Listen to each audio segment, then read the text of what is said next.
You're pathetic. I'm leaving with the kids and every penny, my wife spat, draining our accounts in a ruthless divorce. Loser, her brother jeered, smashing up my car. I just smiled and walked away. 48 hours later, I'm Jake, and at 35 I thought I had life all figured out. A modest suburban home, a wife named Sarah, and our two kids, Lily, who's 8, and Ben, who's 6. Sarah, the love of my life, or so I believed. Her brother, Mike, was always around. A bit too much for my liking, but family is family. Our life was simple, filled with soccer games, school plays, and weekend barbecues, but that all changed one fateful morning. It was a typical Thursday when Sarah, with a cold, detached demeanor, announced she was leaving me. She had already packed her bags and the kids were ready to go. She drained our joint accounts, leaving me with nothing but a few dollars in my wallet. As she walked out, she threw a venomous, "You're worthless," over her shoulder. Mike, ever the loyal brother, took a baseball bat to my car, smashing the windows and denting the body. I didn't fight back. I just smiled, a smile that confused them both, and walked away. What could possibly make me smile in such a dire situation? Well, you see, I had a secret that had been brewing for months, a plan that was about to unfold. The smile wasn't one of defeat or despair. It was the grin of a man who knew something others didn't. I had discovered Sarah's affair, not with some random guy, but with Mike. Yes, her own brother. The betrayal was as shocking as it was disgusting. But instead of confronting them with rage, I played the long game. I had been siphoning money from our accounts into after Sarah and Mike left. I sat in the silence of my now empty house. The echo of their departure was deafening. I knew I had to act, but not in the way they expected. I went to the basement where I had set up a small office. There, I opened my laptop and checked the secret account I had created years ago, one that Sarah didn't know about. It was untouched, secure, and filled with enough to start over. The screen glowed in the dim light, revealing figures that promised a new beginning. I then reviewed the footage from the hidden cameras I had installed around the house after noticing some odd behaviors from Sarah. The videos showed her meeting with a man, not just once but several times in our home, while I was at work. The betrayal was clear, but I had more than just personal evidence. I had proof of financial misconduct. Each clip was like a piece of a puzzle falling into place. There she was, in our living room, her laughter mingling with his, their intimacy a stark contrast to the cold, detached woman who had left me. But it wasn't just the affair. The camera caught Sarah handling documents, moving money, her actions, deliberate and calculated. I leaned back in my chair, the weight of my discovery heavy on my shoulders. What was I planning with all this evidence? It wasn't just about revenge or exposing their affair. No, I had something bigger in mind. This evidence was my leverage, my ticket to reclaiming not just my dignity, but my future. The plan was simple, yet intricate. With the financial records and the footage, I could challenge the narrative Sarah had spun. I could prove that she wasn't just The next morning, I reached out to my lawyer, Mark, with the evidence. His reaction was one of shock, his voice a mix of disbelief and professional intrigue. "Jake, this is substantial. We can build a strong case here," he said, his mind already racing through legal strategies. We discussed how Sarah had not only betrayed our marriage, but had also manipulated our finances. Mark suggested we confront her with the evidence, but I had another plan. I decided to wait, to let her think she had won. Meanwhile, I used the secret account to secure a small apartment where I could regroup. It was modest, but it was mine, a place where I could start piecing my life back together. I also started the process of legally reclaiming what was rightfully mine, including custody of my children. Every move was calculated, every step deliberate. Then, the shocking event unfolded. Sarah, thinking she had all the power, attempted to transfer money from our joint account to her new account, only to find it was frozen. Her voice, a mix of panic and anger, came through the phone. "What the hell is going on, Jake? Why can't I access our money?" I simply told her to check her email. The email was a digital bomb, meticulously crafted with all the evidence I had gathered. It contained not just the footage of her affair with Mike, but also detailed financial records showing her unauthorized transfers, her secret accounts, and the money she had siphoned off for her own benefit. There were screenshots of text messages, explicit enough to leave no doubt about the nature of her relationship with her brother, but censored to comply with decency standards. The email concluded with a clear message. Sarah, your actions have consequences. I suggest you reconsider your next move carefully. I'm not the man you thought I was, and I'm not going down without a fight. Her world crumbled as she read through the evidence. The realization that her secret life, her financial manipulations, and her affair were all exposed must have hit her like a ton of bricks.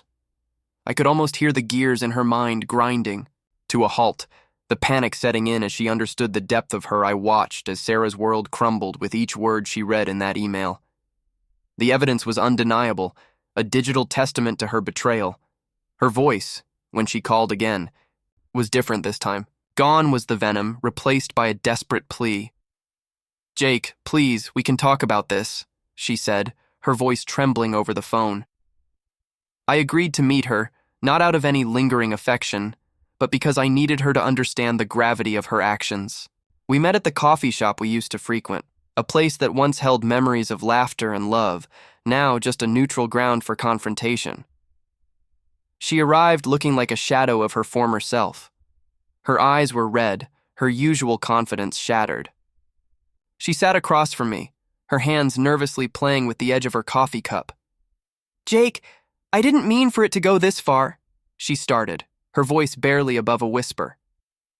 I'm not here for your apologies, Sarah, I said, cutting her off. I want my children back, and I want you to face the consequences of what you've done. She looked at me, her eyes searching mine for any sign of the man she thought she knew. I know I've hurt you, but can't we find a way to move past this? For the kids? She pleaded. I leaned forward, my voice steady but firm. This isn't about revenge, Sarah. It's about justice. You've manipulated our finances, betrayed our marriage, and now you're trying to negotiate as if you still hold any power. Here. You don't. Her face fell, the reality of her situation sinking in. What do you want from me? She asked, her voice breaking. I want you to understand that your actions have consequences. I'm not the man you thought I was, and I'm not going to let you walk away with everything, I explained. I want shared custody of Lily and Ben. I want our assets unfrozen, and I want you to acknowledge your wrongdoing in writing. Sarah's eyes, filled with tears, but I couldn't let that sway me. And if you don't agree? She asked. At the climax of our meeting, Sarah broke down.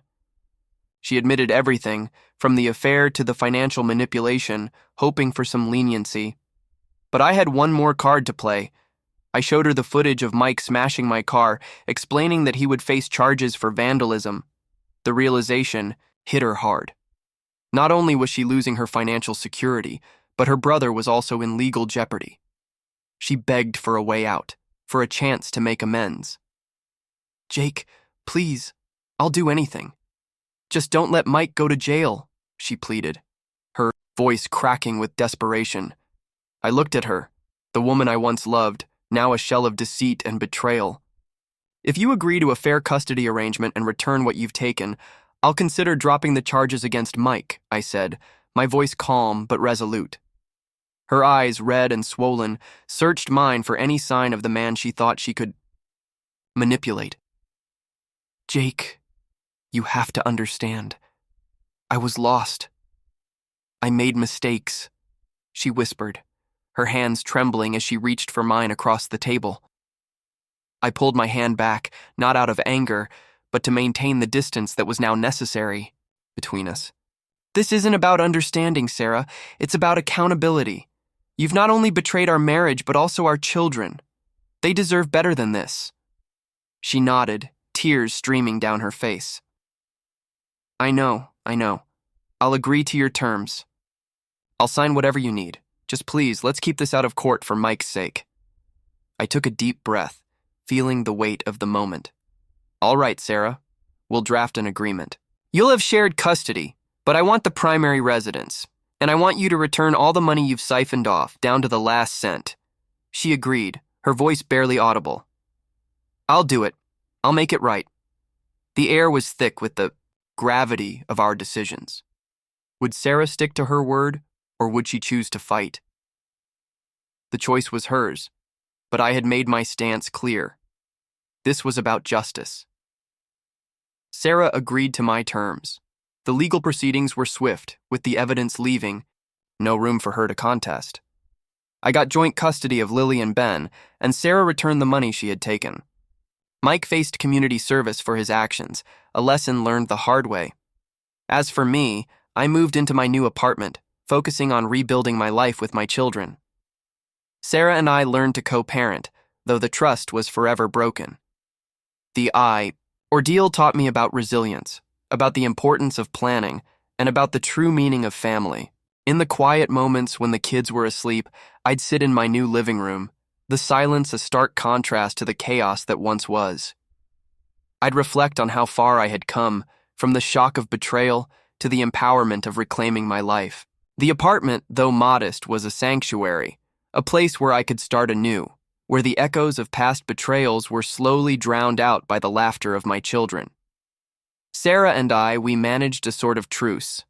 Our interactions were civil, focused, solely on the well-being of Lily and Ben. There was no warmth, no lingering affection, just a mutual understanding that our children deserved stability.